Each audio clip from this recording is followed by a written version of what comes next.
My mom called me her practice child. I didn't realize what she meant until she had another son. Sometimes the harshest words come from the deepest wounds we can't see in others. Hey, everyone, before we get into the video, don't forget to subscribe and smash that like button if you want more stories just like this. Thanks for the support. My name is Daniel, and I'm 23 years old now, but the words practice child still echo in my mind whenever I think about my childhood. It wasn't something my mother said once in anger and regretted. It was her explanation, her justification, her way of making sense of the complicated relationship we had. I didn't understand what she meant until my brother Ethan was born when I was 16, and everything I thought I knew about my mother and our relationship changed forever. Growing up, I always felt like I was walking on eggshells around my mother. She wasn't cruel in obvious ways. No hitting, no screaming fits that would attract attention from neighbors or teachers. Her punishments were quieter, more psychological. The disappointment in her eyes when I brought home a B instead of an A. The way she would sigh heavily when I forgot to make my bed exactly as she taught me. The subtle comparisons to other children who seemed to do everything right. "You'll understand when you're older," she would say whenever I questioned why things had to be so precise, so perfect. "I'm preparing you for the real world, Daniel. The world won't make excuses for you." The phrase practice child first emerged when I was around 10 years old. We were at a family gathering, and my aunt was commenting on how strict my mother seemed with me. My mother had laughed, a sound that rarely appeared in our interactions, and said, "Well, someone has to be the practice child." Everyone chuckled, but I didn't understand the joke. When I asked her about it later, she explained that parents often make mistakes with their first children, learning through trial and error. "I'm being harder on you, so I won't make these mistakes with your future siblings," she said, not unkindly, but with a matter-of-fact tone that somehow made it worse. "You're teaching me how to be a better mother." The words settled in my stomach like lead. I wasn't just her son, I was an experiment, a test run for the real children she might have someday. Every correction, every lesson, every expectation suddenly made a new kind of sense. I wasn't being raised for my own sake. I was being shaped into a case study for future parenting. That night, I lay in bed staring at the ceiling, the glow-in-the-dark star she had helped me arrange years ago suddenly seeming to mock me. They were perfect circles, evenly spaced, just as she had insisted. Even my bedroom decorations had been part of her practice. As years passed, the label became a running joke in our family. "Don't worry, Daniel's just the practice child," relatives would say when I made some minor mistake. My mother never discouraged these comments. Sometimes she would even join in, adding details about what she had learned from raising me. I developed a quiet determination to be perfect, to prove that her practice had paid off. Straight A's, captain of the debate team, volunteer work at the local hospital. My resume became a collection of achievements that might make a mother proud. But the pride I sought never fully materialized. Instead, my mother would find new areas to critique, new ways I could improve. By the time I entered high school, our relationship had settled into a comfortable but distant routine. I had accepted my role as the experimental subject, the prototype. I had even found a strange comfort in it. If I wasn't the final product, then perhaps my imperfections didn't matter as much. Perhaps the pressure was less real. I had no idea that my mother was carrying a secret that would reshape everything I thought I knew about our relationship. I couldn't have imagined that her harshness wasn't about me at all, but about herself. And I certainly never expected that a new baby brother would finally help me understand what it meant to be a practice child in her eyes. The announcement came during dinner on a Tuesday evening when I was 16. My mother, usually reserved and controlled, seemed almost nervous as she pushed her food around her plate. My father, a quiet man who often seemed to fade into the background of our family dynamics, kept glancing between us with an unreadable expression. "Daniel," my mother began, her voice softer than usual, "your father and I have something to tell you." I braced myself for another critique about my recent college applications, or perhaps a discussion about my summer job plans. Instead, she placed a hand on her stomach, a gesture I'd seen other mothers make, but never her. "I'm pregnant," she said, the words hanging in the air between us. The news hit me with a strange mix of emotions. At 42, my mother was older than most expectant mothers I knew. I had never heard her express any desire for another child. In fact, she had often remarked about how glad she was to be past the baby and toddler stages. "Congratulations," I managed to say, though the word felt foreign in my mouth. "That's great." My father reached across the table and squeezed my hand. "We know this is a surprise, son, but we're happy about it." That night, I couldn't sleep. The thought of a new baby, a new child in our carefully structured home, brought back all the old feelings of inadequacy. Would this new child be the real thing? The finished product after my prototype? Will my mother finally get the chance to implement all the lessons she had learned from raising me? The following months brought a transformation in our home that I never could have predicted. My mother, once rigid and exacting, seemed to soften around the edges. The house that had once been a showcase of order and precision became more lived in, more forgiving. Sometimes dishes would sit in the sink overnight. Sometimes the beds would go unmade until noon. I watched in confusion as my mother's priorities shifted. She read pregnancy books instead of business journals. She took naps in the afternoon. She even laughed more freely, her usual restraint giving way to something more genuine and unguarded.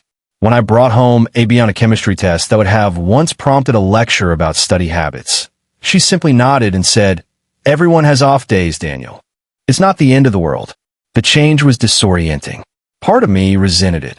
Why couldn't she have been this understanding with me? But another part of me was fascinated watching this new version of my mother emerge. The pregnancy seemed to awaken something in my father too. He became more present, more engaged in our daily lives. He would talk to my mother's stomach, telling the baby stories about his childhood.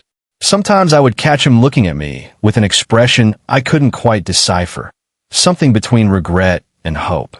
As my mother's due date approached, I found myself sorting through old baby items in the attic. In a dusty corner, I discovered a box labeled Daniel's first year. Inside were photos of me as an infant, my mother looking much younger than I had ever seen her, her face filled with a mixture of wonder and terror. In one photo, she held me in her arms, tears streaming down her face. My father stood beside her, his arm around her shoulder, both of them looking exhausted but determined. I had never seen this picture before. In all the family albums displayed in our living room, there were no baby pictures of me. Our family story, as presented to visitors, began when I was about 5 years old enough to follow rules and behave properly. I brought the photo downstairs to show my mother. She took it from me with trembling hands, her eyes distant as she studied the image. "I was so scared," she said softly, her voice barely audible, so completely unprepared for what it meant to be responsible for another human being. I waited for her to say more, to explain, but she just shook her head and placed the photo carefully back in a box. "You'll understand someday," she said, echoing the word she had so often used during my childhood. "Someday you'll understand everything." The baby arrived 3 weeks early, a frantic rush to the hospital in the middle of the night. I stayed with neighbors, too young to be in the delivery room, but old enough to understand the seriousness of the situation. When my father called the next morning to tell me I had a brother, I felt a strange sense of detachment, as if this were happening to someone else's family.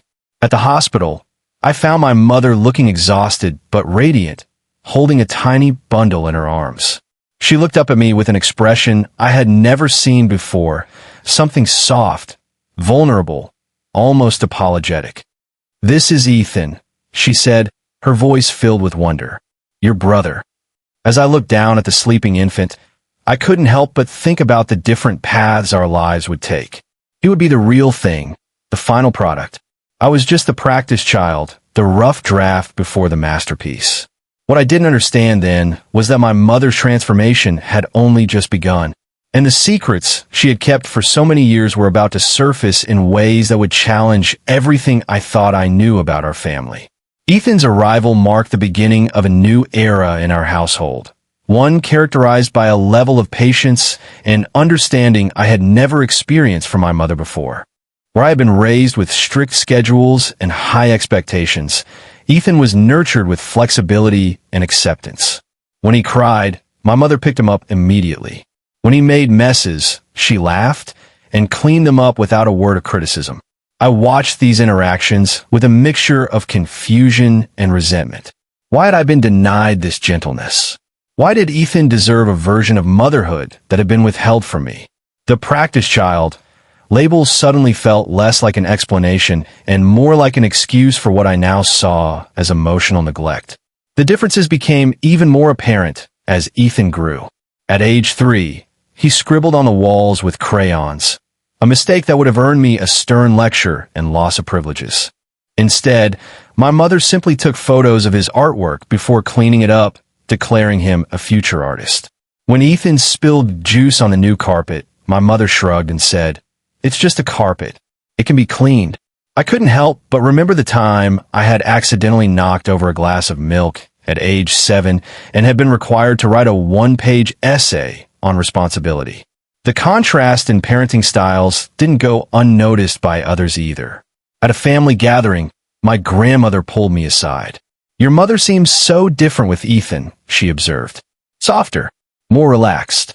I nodded, not trusting myself to speak without bitterness seeping into my voice. "She's grown a lot," my grandmother continued, studying my face. "We all do, I suppose. But she's had more to overcome than most." I wanted to ask what she meant, but something in her expression made me hesitate. There was a sadness in her eyes, a knowledge she seemed reluctant to share. As Ethan approached his 5th birthday, I found myself preparing to leave for college. The application process had been markedly different from what I had expected. Rather than pressuring me to apply only to Ivy League schools, my mother had encouraged me to choose based on my interests and comfort level. "Where will you be happy, Daniel?" she had asked, a question that still surprised me whenever I remembered it. That's what matters most. The night before I was scheduled to leave, my mother asked me to sit with her in the living room. Ethan was already asleep, and my father was working late, giving us a rare moment alone. She seemed nervous, her hands twisting in her lap as she searched for words. I braced myself for another lecture about responsibility or expectations, but instead, she surprised me. "I know I wasn't the mother you deserved," she began, her voice barely above a whisper. "I know that my methods were harsh, that my expectations were unrealistic. I hope you know that it was never because I didn't love you." I stared at her, uncertain how to respond. This level of vulnerability was unprecedented in our relationship. "You called me your practice child," I said, the words coming out more accusatory than I had intended. She flinched but nodded. "I did, and it was a terrible thing to say, a terrible way to think of you. But it was the only way I could make sense of things at the time." She stood up and walked to the bookshelf, removing a leather-bound journal from behind a row of books. She held it for a moment before handing it to me. "I want you to have this," she said. "I think you're old enough now to understand why I was the way I was with you." I took the journal, its weight surprisingly heavy in my hands. The cover was plain, no title or name to identify it. "It's not for me to read," she continued. "It's for you, when you're ready." That night, I packed the journal in my suitcase without opening it. Part of me was angry. Why had she waited until I was leaving to offer this explanation? Another part was scared of what I might find inside. What secrets could possibly justify the emotional distance that had defined our relationship? At college, I tried to focus on my new life, on classes and friends, and the freedom I had never experienced at home. But the journal sat on my desk, a constant reminder of the unfinished business I had left behind. Weeks turned into months, and I found myself settling into the rhythm of campus life. I made friends easily, joined clubs, and even dated a little. But whenever someone asked about my family, I found myself hesitating, unsure how to explain the complicated relationship with my mother.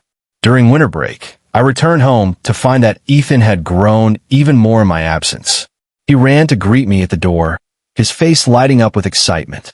My mother watched us with a gentle smile, her expression softer than I had ever seen it during my own childhood. That evening, after Ethan had gone to bed, I finally opened the journal. The first entry was dated 24 years ago, a few months before I was born. The handwriting was familiar, but somehow different, more tentative, filled with crossings out and corrections. As I began to read, the world I thought I knew started to shift, the foundations of my understanding cracking under the weight of revelations I never could have anticipated. The story of my mother's life before me began to unfold, page by page, revealing a journey of pain, loss, and resilience that would change everything I thought I knew about being her practice child. The journal opened a window into a version of my mother I had never known. The first entries were written by a woman barely out of her teens, pregnant and terrified. My mother, whom I had always viewed as a pillar of strength and control, revealed herself as someone struggling with overwhelming anxiety and inadequacy. December 3rd. The doctor confirmed it today. I'm going to have a baby. I keep telling myself this is what adults do, what normal people celebrate. But all I feel is panic. How can I be responsible for another life when I can barely manage my own? I read with growing astonishment as she detailed her childhood, a chaotic household with an alcoholic mother and a father who was rarely present. She described learning to parent herself from a young age, creating routines and structures to compensate for the unpredictability of her home life. January 15th. I read another parenting book today. The author talks about the importance of consistency and structure. I suppose that's what I'm drawn to, the idea that if I can create enough rules and schedules, maybe I can prevent this child from experiencing the chaos I knew. Maybe I can protect him from my own deficiencies. The entries continued through her pregnancy, each one revealing more about her fears and motivations. She wrote about her determination to break cycles of dysfunction, to create a perfect environment for her child. The perfectionism I had experienced as harshness, I now understood as desperation. March 22nd. I had a nightmare last night that the baby was born and I didn't know how to care for him. Everyone was watching, judging my incompetence. I woke up crying, and Michael held me until I stopped. He doesn't understand why I'm so afraid. How can I explain that I'm terrified of becoming my own mother? The entries after my birth were particularly difficult to read. She described the early days of motherhood as a constant battle with anxiety, each decision fraught with fear of making the wrong choice. July 10th. Daniel is 2 weeks old today. He's beautiful and perfect, and I'm failing him. I can't get him on a schedule. He cries when I hold him. He cries when I put him down. The books say I should be enjoying this time, but I spend most of it on the verge of tears. What kind of mother doesn't enjoy holding her own child? As I read further, I discovered the root of her hypervigilance about my development. She had convinced herself that any deviation from normal milestones was a sign of failure on her part. September 5th. The pediatrician says Daniel is developing normally, but I can't shake the feeling that something is wrong. He's not rolling over yet when the books say he should be. I spend hours trying to teach him, positioning his hands, showing him how. I know I'm being ridiculous, but I can't stop thinking that if he's not perfect, it's because I'm not doing something right. The journal revealed a woman trapped in a prison of her own making. Each rule and routine a bar in the cage she had built around herself and, by extension, around me. What I had experienced as criticism and control, she had intended as protection. But the most shocking revelation came in an entry dated when I was 3 years old. It described an incident I had no memory of, one that had apparently shaped the course of my childhood. October 12th. We were at the park today, and I turned away for what couldn't have been more than a minute. When I looked back, Daniel was gone. My heart stopped. For 3 minutes, though it felt like 3 hours, I couldn't find him. When I finally saw him near the street, talking to a stranger, something inside me broke. I grabbed him, held him so tight he cried, and then I couldn't stop crying myself. All I could think was how close I had come to losing him, how easily my inattention could have led to tragedy. I can never let that happen again. I can never relax again. The entry continued with her resolution to become more vigilant, more controlling, more present in every aspect of my life. The practice child mentality wasn't about preparing for future children. It was about compensating for what she perceived as her near failure as a mother. As I read deeper into the journal, I discovered something else that shocked me to my core. An entry from when I was 5 years old mentioned a pregnancy that had ended in miscarriage. February 8th. I lost the baby today. At 12 weeks, which I thought was safe. The doctor says it was common, that it wasn't anything I did. But how can that be true? My body failed. My body couldn't sustain this life I was supposed to protect. How can I trust myself with Daniel when I couldn't even keep this unborn child safe? The revelation stunned me. I had never known about this pregnancy, this loss. In all our family discussions, there had been no mention of a sibling who never made it into the world. The entry went on to describe how this loss had intensified her fears, her determination to never again fail as a mother. The journal continued through my school years, each entry revealing more about her internal struggles. She wrote about her battles with depression, her difficulty connecting with other mothers who seemed to handle parenting with such ease, her constant fear that she was somehow damaging me with her anxiety. June 20th. Daniel brought home a report card with all A's today. I should be proud, and I am, but mostly I'm just relieved. Each good grade feels like evidence that I haven't completely failed him, that despite my issues, he's turning out okay. I know I put too much pressure on him, but I can't seem to stop. His success feels like my only redemption. The final entries were dated shortly before Ethan's conception. They revealed a woman who had finally begun to seek help, who had started therapy and medication for her anxiety and depression. August 15th. My therapist suggested that I've been treating Daniel as a project to perfect rather than a child to love. The words stung because they're true. I've been so focused on not making mistakes that I've forgotten to just be his mother. I wonder if it's too late to change, too late to repair the damage I've done. The last entry, dated just a month before she announced her pregnancy with Ethan, contained words that brought tears to my eyes. September 30th. I've decided to try again, to have another child. Not because Daniel wasn't enough, but because I'm finally ready to be the mother he deserved all along. If I'm given another chance, maybe I can learn to relax, to trust, to accept imperfection, both in myself and in my children. Maybe I can finally stop practicing and start living. I closed the journal, my mind reeling from all I had learned. The practice child label suddenly made sense in a way I had never imagined. It wasn't about me being a prototype for future children. It was about my mother practicing how to be the parent she wanted to be, struggling against her own demons while trying to raise me. As I sat in the quiet of my childhood bedroom, the journal resting on my lap, I realized that our story wasn't one of neglect or indifference.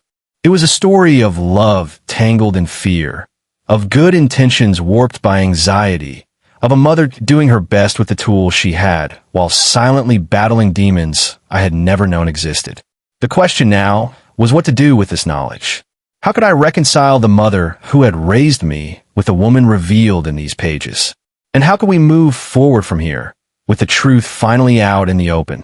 The winter break of my freshman year became a period of intense emotional processing as I navigated the revelations from my mother's journal. Each interaction with her took on new meaning, colored by the knowledge of her hidden struggles. When she reminded me to wear a coat before going out, I heard not criticism, but fear. When she asked about my grades, I sensed not judgment, but desperate hope for my success as validation of her parenting. Ethan, now 5 years old, continued to be the recipient of a version of motherhood I had never experienced. One afternoon, I watched as he struggled to tie his shoes, his fingers fumbling with the laces. Instead of taking over or offering corrections, my mother sat beside him, patiently demonstrating the technique again and again. "It's okay to take your time," she said gently when Ethan grew frustrated. Learning new things is supposed to be hard. The contrast with my own childhood was stark. I remember being taught to tie my shoes under strict conditions, with specific timelines and expectations. Practice had been scheduled, progress monitored, mistakes corrected immediately. What I had experienced as pressure, I now understood as my mother's attempt to control a situation that triggered her anxiety. On New Year's Eve, as Ethan slept and my father worked late, I finally found the courage to confront my mother about the journal. She was in the kitchen, preparing appetizers for a small gathering we would have the next day, her movements efficient and precise as always. "I read your journal," I said, the words feeling heavy in the quiet kitchen. Her hand stilled over the cutting board, but she didn't turn around immediately. When she finally faced me, her expression was unreadable, though I thought I saw a flicker of fear in her eyes. All of it? She asked, her voice barely above a whisper. I nodded. From the beginning. She leaned against the counter, her body seeming to lose some of its usual rigidity. I wondered if you would. I wasn't sure if you were ready, or if you ever would be. Why didn't you tell me? I asked, the question coming out more gently than I had intended. About the miscarriage? About your childhood? About everything?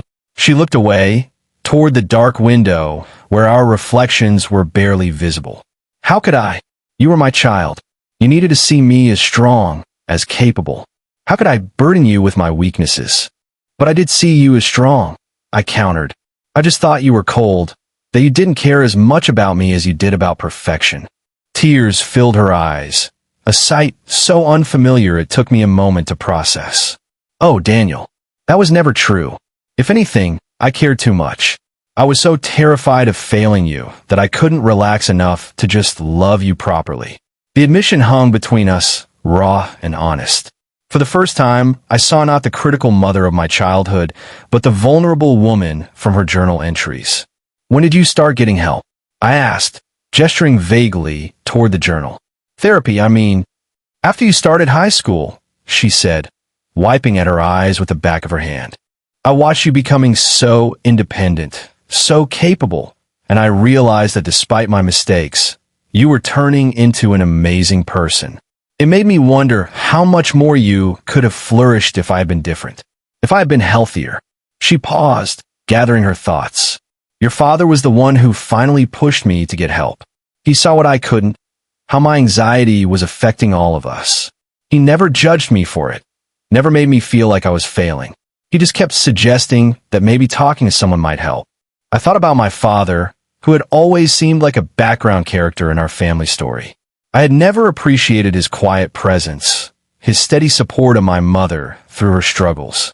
What about Ethan? I asked. Was he planned? Or? She shook her head. Not exactly planned, but not unwelcome either. By that time, I had been in therapy for a few years. I was on medication that helped manage the anxiety and depression. For the first time, I felt like I might actually be capable of being the kind of mother I wanted to be. She smiled faintly. With Ethan, I've had the chance to do things differently, to relax more, to trust that mistakes aren't catastrophes. But that doesn't mean I love him more than you. It just means I'm healthier than I was when you were growing up. The conversation opened a door between us that had remained closed for my entire life. Over the remaining days of my break, we talked more openly than ever before. She answered my questions about her childhood, her experiences with postpartum depression, her journey toward mental health. I share my own feelings of inadequacy, my resentment of the practice child label, my confusion about our relationship. On my last night before returning to college, my mother gave me a photo album I had never seen before. It contained the baby pictures I had discovered in the attic, along with others from my early childhood. In each photo, she looked anxious but determined, her love for me evident despite the fear in her eyes. I kept these hidden because I was ashamed of how I looked, she explained. Ashamed that I couldn't be the carefree, joyful mother I thought I was supposed to be. But I'm not ashamed anymore. This was our journey, Daniel. Messy and complicated as it was. As I looked through the album, I found a photo of me as a toddler, sitting on my mother's lap as she read to me. Both of us were smiling, genuine smiles that reached our eyes. For the first time, I could see beyond the surface of my childhood memories, beyond the rules and expectations, to the love that had always been there, however imperfectly expressed. The semester that followed brought a new perspective to my relationship with my mother. Our weekly phone calls became more honest, more vulnerable. She shared updates about her therapy sessions. I share my struggles and successes without fear of judgment. The distance between us, once measured in emotional miles, began to close. When I returned home for summer break, I found that our interactions had settled into a new rhythm, one built on understanding rather than misunderstanding. One afternoon, as I watched my mother teach Ethan to ride a bike, her patience evident in every encouraging word, I felt not resentment, but gratitude for the journey that had brought us to this place. The practice child label no longer stung when I thought about it. Instead, I saw it for what it was, a mother's clumsy attempt to explain her own growth process, her journey from fear to acceptance, from anxiety to peace. We had both been practicing, in our own ways, she at motherhood, me at understanding the complex woman who had raised me. What I didn't yet realize was that our journey of reconciliation had another chapter to write, one that would test the new foundations of our relationship and lead us to an even deeper understanding of what it means to be family. The summer before my junior year of college brought unexpected challenges that would test the new understanding my mother and I had developed. My father's company downsized, and he lost a job he had held for over 20 years. The financial strain, combined with his age, made finding new employment difficult. The stress permeated our household, threatening to undo the progress my mother had made in managing her anxiety. I watched as old patterns began to reemerge. The perfect order returned to the house. Beds made by 8 a.m., dishes washed immediately after meals, floors spotless. My mother's smile became less frequent, her shoulders more tense. When Ethan accidentally broke a glass, her reaction was immediate and sharp, a reminder of the mother I had known as a child. "Be careful," she snapped, her voice tight with stress. "We can't afford to replace things you break carelessly." Ethan's face fell, his eyes widening with surprise at this unfamiliar tone. I saw the confusion in his expression, the hurt that I had felt so many times growing up. But this time, something was different. This time I understood. Later that evening, after Ethan had gone to bed, I found my mother in the living room, meticulously organizing books on the shelf according to size and color. Her hands moved with the precision I remembered from my childhood, each book placed exactly so. "He's just a kid," I said gently, not wanting to startle her. "It was an accident." She didn't turn around, but her shoulders tensed. "Accidents cost money, Daniel. We don't have money for accidents right now." I walked closer, noticing the slight tremor in her hands. "You're regressing," I said, the observation coming out more bluntly than I intended. "The stress is making you fall back into old patterns." She finally turned to face me, her eyes filled with a mixture of shame and defiance. "I'm trying to keep things together, to maintain some control when everything feels like it's falling apart." "I know," I said, my voice softening. "But you're scaring Ethan, and you're scaring yourself." The accusation hung between us, but instead of anger, I saw vulnerability in her expression. She sank onto the couch, her rigid posture finally giving way.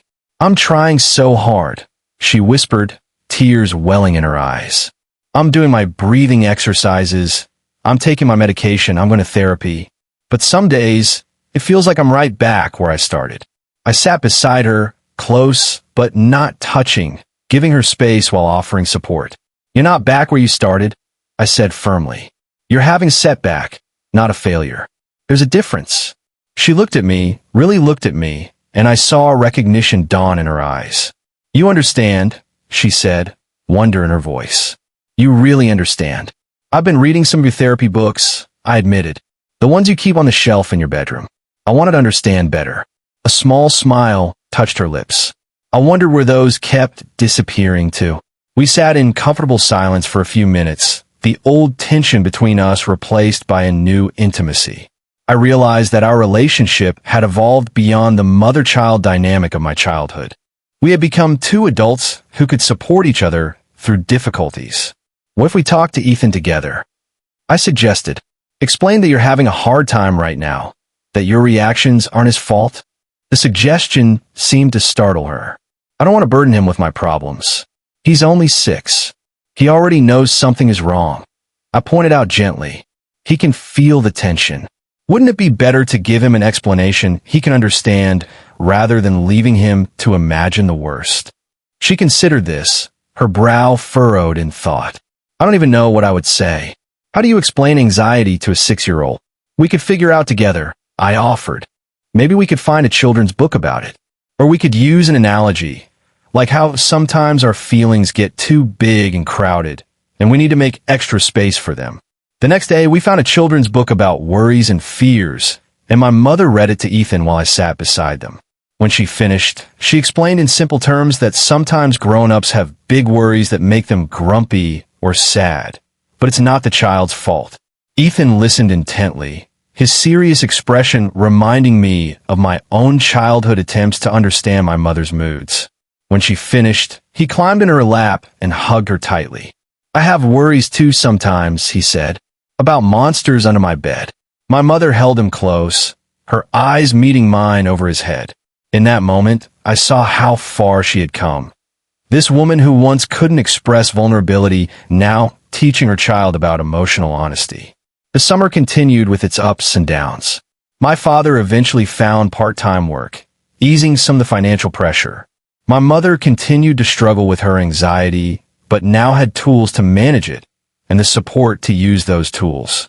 I found myself stepping into a new role, not just as her son, but as someone who could help hold space for her struggles. As I prepared to return to college for my junior year, I reflected on how much our relationship had transformed. The practice child, who had once felt like an experiment, had become a partner in my mother's journey toward mental health.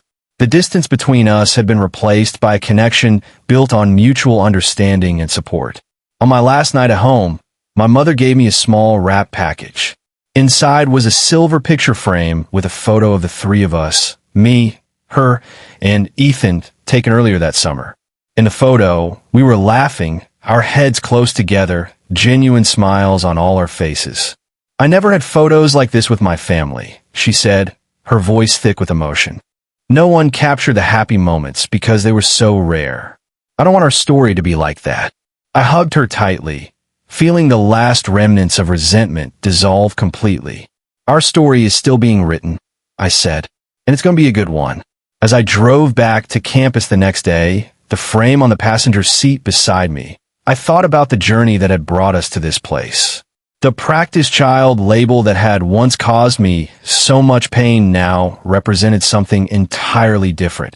A mother's growth, a family's evolution, the messy but beautiful process of learning to love each other through imperfection. I realized that we were all, in our own ways, still practicing. My mother at parenting with grace rather than fear, my father at navigating life's unexpected challenges, Ethan at understanding the complexities of human emotion, and me at embracing the complicated but rewarding reality of family.